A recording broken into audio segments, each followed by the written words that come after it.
One, two, three. Here we go. Assalamualaikum warahmatullahi wabarakatuh. Baiklah anak-anak, sesuai dengan janji Dedi waktu itu, bahwa Dedi akan mengupload tentang materi permainan bola kecil yaitu baseball dan softball.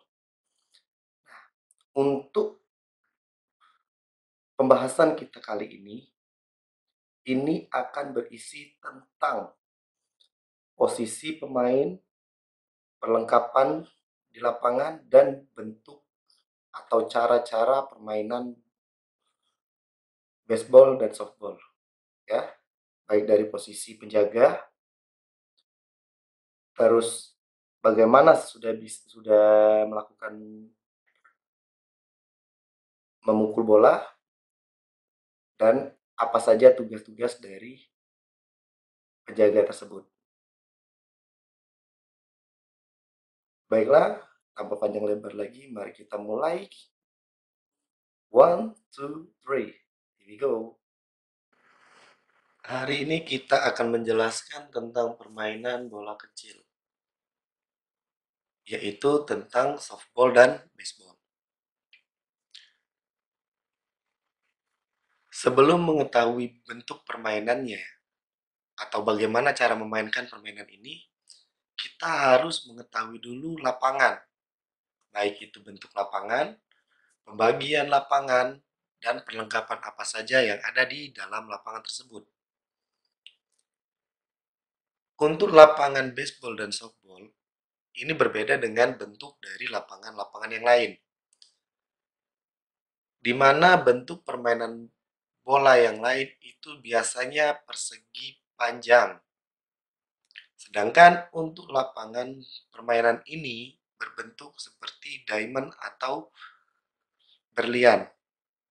Kita akan lihat bentuk lapangan softball atau baseball itu seperti ini. Seperti yang Dedi bilang tadi, bentuknya seperti bentuk berlian atau diamond. Di dalam lapangan tersebut terdapat titik-titik atau tanda-tanda hitam yang jelas nampak itu memiliki fungsi masing-masing. Tapi sebelumnya, lapangan ini terbagi menjadi dua bagian, yaitu lapangan bagian dalam atau infield, itu yang berbentuk bujur sangkar. Yang berbentuk bujur sangkar itu namanya lapangan bagian dalam atau infield. Sedangkan yang bagian satunya lagi itu bernama lapangan bagian luar atau outfield. Dan posisi lapangan tersebut itu berada di luar dari bujur sangkar tersebut. Nah, seperti ini. Jadi yang ada di luar bujur sangkar itu merupakan lapangan bagian luar. Sampai sini sudah masih ada yang belum paham?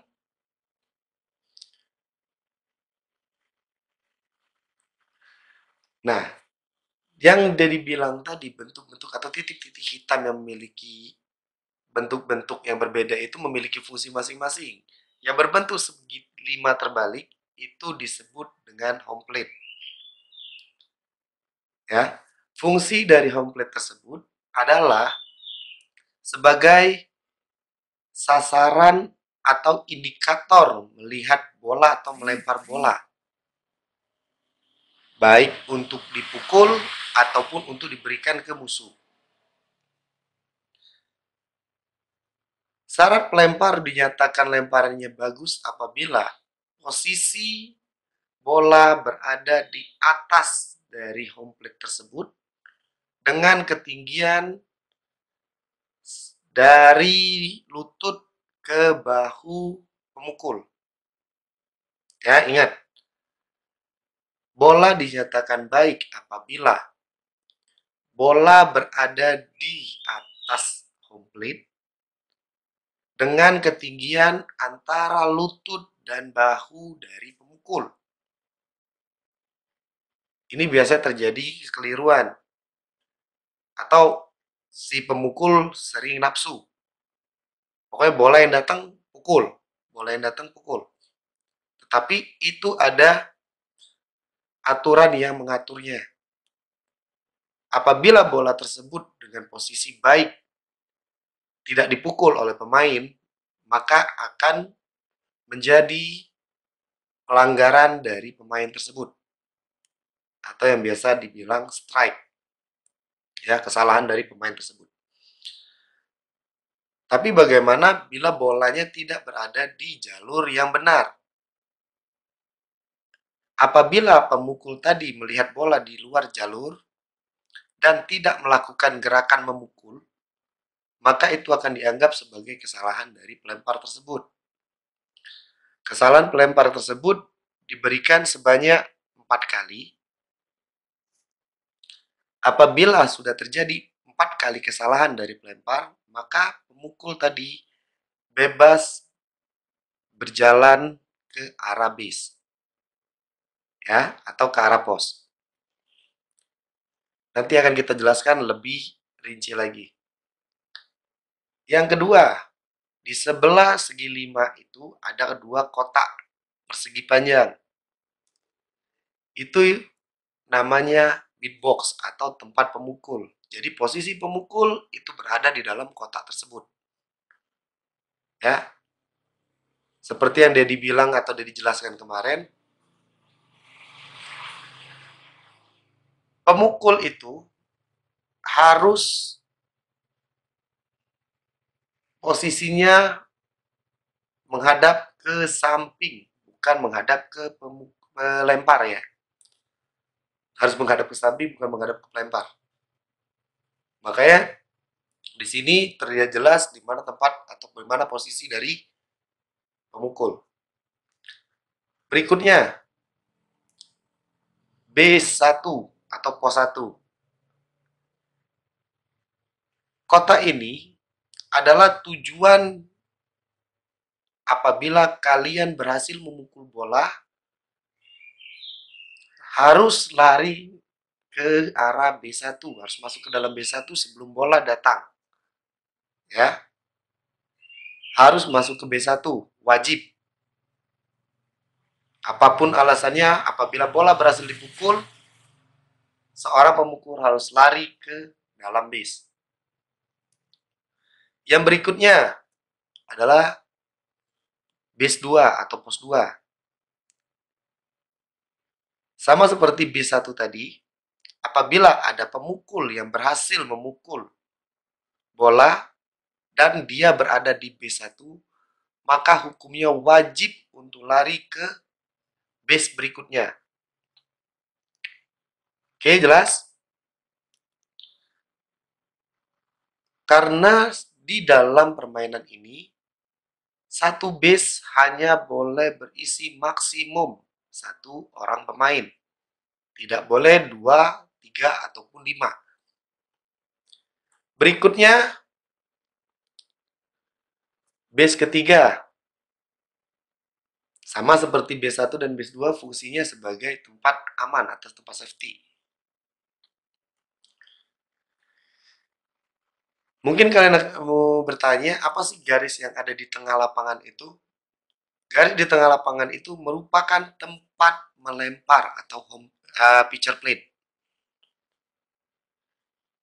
Jadi seorang pelempar harus berada di posisi itu untuk memberikan bola ke pemain pemukul.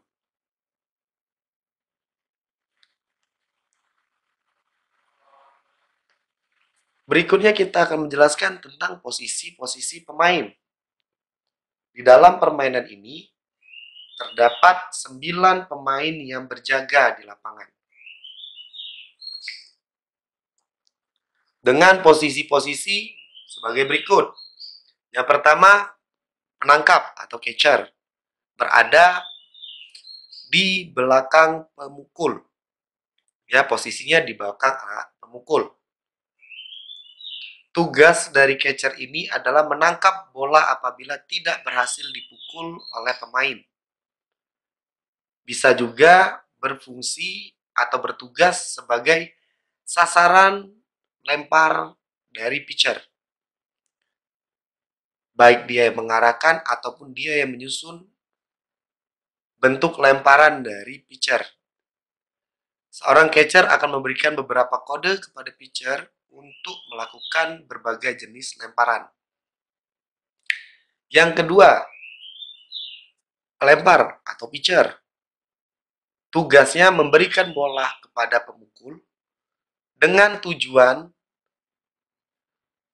bola tersebut tidak berhasil dipukul. Ya. Jadi tugas pitcher adalah memberikan bola ke pemukul atau melemparkan bola ke pemukul dengan tujuan agar pemukul tersebut gagal melakukan pukulan. Apabila pemukul gagal melakukan pukulan sebanyak 3 kali, maka pemukul tersebut dinyatakan keluar atau mati.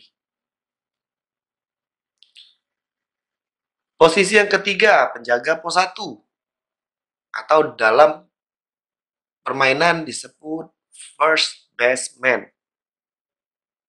Ya, tugasnya untuk menjaga B1 agar tidak dimasuki oleh pemain yang memukul bola. Dengan syarat penjaga bisa membunuh pemain apabila dalam posisi memegang bola.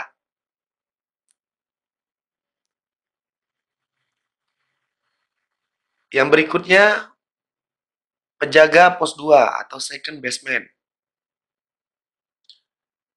Sama seperti penjaga pos 1, tugas dari penjaga pos 2 menjaga agar pemain pemukul tidak masuk ke base mereka. Penjaga tengah atau shortstop. Ini adalah penjaga agar pemain dari base 2 ke base 3 terhenti apabila mendapatkan bola lebih dekat dari pemain pelari tersebut. Apabila bola tersebut dekat dengan pelari, daripada mengoper ke penjaga base, untuk membunuh pemain tersebut, dia cukup menghadang atau menyentuh pemain pelari dengan syarat tetap memegang bola. Yang berikutnya, penjaga pos 3, sama seperti penjaga pos 1 dan pos 2, tugasnya untuk menjaga agar posisi base aman dan tidak bisa dimasuki oleh pemain pelari. Yang berikutnya ada penjaga kiri luar, ya. Berarti dia posisinya berada di outfield, ya, atau di lapangan bagian luar di sebelah kiri.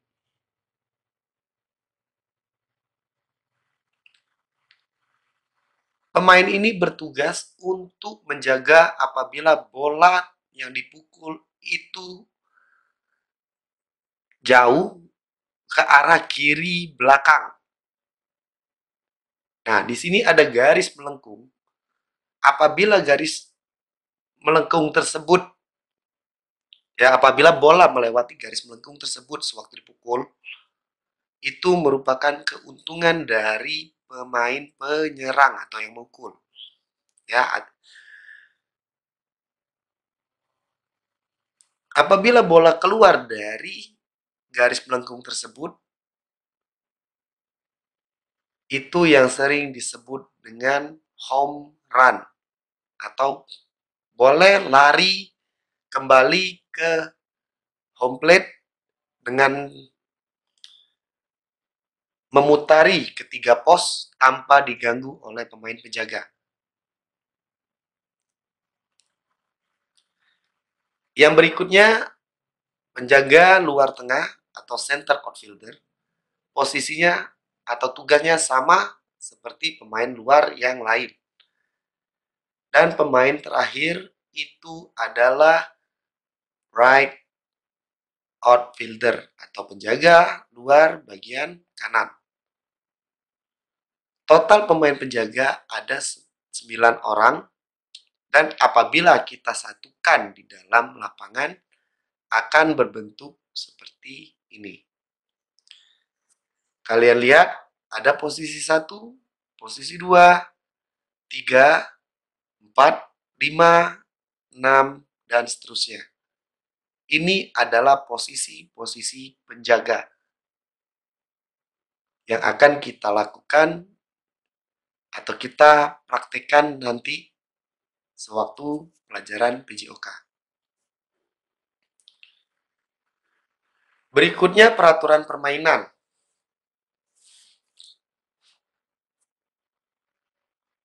Di sini ada garis silang warna merah. Itu berarti apabila seorang pemukul memukulkan bola hanya boleh mengarah ke dalam lapangan. Apabila keluar lapangan dianggap sebuah pelanggaran. Untuk pemain pemukul sendiri, apabila melakukan kesalahan yang pertama, itu akan dianggap strike atau mengurangi nyawa dari pemukul tersebut. 2 kali melakukan pukulan di luar lapangan atau mengarah keluar lapangan tetap dihitung menjadi strike. Apabila pukulan ketiga tetap memukul ke arah luar lapangan, pemain pemukul tidak diberikan sanksi apa-apa, hanya dianggap sebagai kesalahan biasa dan pemukul boleh melakukan pukulan berikutnya sampai dia melakukan kesalahan ketiga. Ya, kesalahan ketiga baik itu tidak berhasil memukul ataupun sudah berhasil memukul tetapi dibunuh oleh pihak penjaga. Ya, jadi ingat arah pukulan harus ke dalam lapangan. Nah, ini merupakan rute lari dari seorang pemukul apabila berhasil memukul bola. Ya, dari B1, dari home plate, ya, dari tempat pukul ini lari masuk ke B1. Kemudian ke base 2, lanjut ke base 3 dan kembali lagi ke home plate. Satu pemain yang berhasil kembali ke dalam home plate akan mendapatkan 1 poin. Ingat, setiap pemain yang kembali ke home plate akan mendapat poin sebanyak dari pemain yang kembali.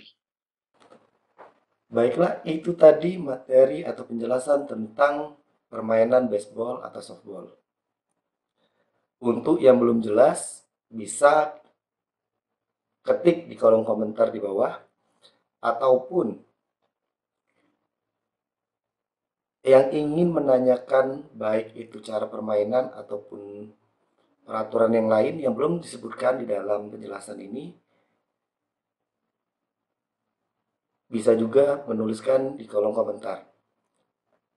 Insya Allah nanti akan ada video kedua mengenai atau contoh permainan bola kecil ini.